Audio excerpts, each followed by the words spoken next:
Good afternoon.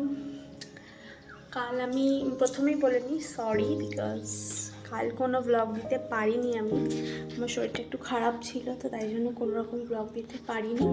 তো আজকের ব্লগে তোমাদেরকে ওয়েলকাম। দেখতে থাকো, একটা জায়গায় যাচ্ছি, বিকজ তোমাদেরকে রাস্তায় যেতে যেতে সবটা বলছি। তো এখন আমি পুরোপুরি রেডি হইনি, জাস্ট ড্রেসটা পরেছি, রেডি হয়ে আবার দেখাচ্ছি।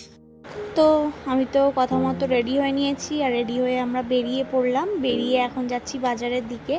আর সর্বপ্রথম আমরা যেখানে যাচ্ছি দেখো, সেটা হচ্ছে চা পাতা আর দুধ কিনতে, বিকজ আমাদের ঘরের আশেপাশে এদিক ওদিক যে দোকানগুলো আছে সেগুলো থেকে আমরা চা পাতা খুব একটা খাই না। আমার শ্বশুরমশাইগুলো পছন্দ করে না ফ্লেভারগুলো, তো তাই জন্য এই স্পেশাল দোকানটা থেকেই আমরা কিনি চা পাতা আর দুধ।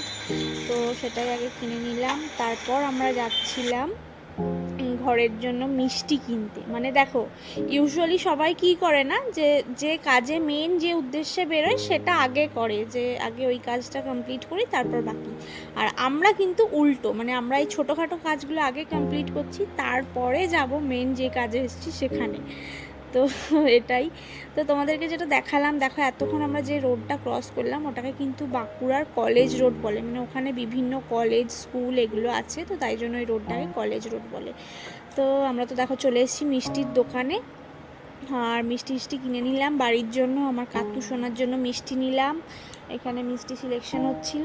তো এই পার্টটা এতটুকুই, দেখা হচ্ছে পরের পার্টে। ততক্ষণ সবাই ভালো থেকো, বাই।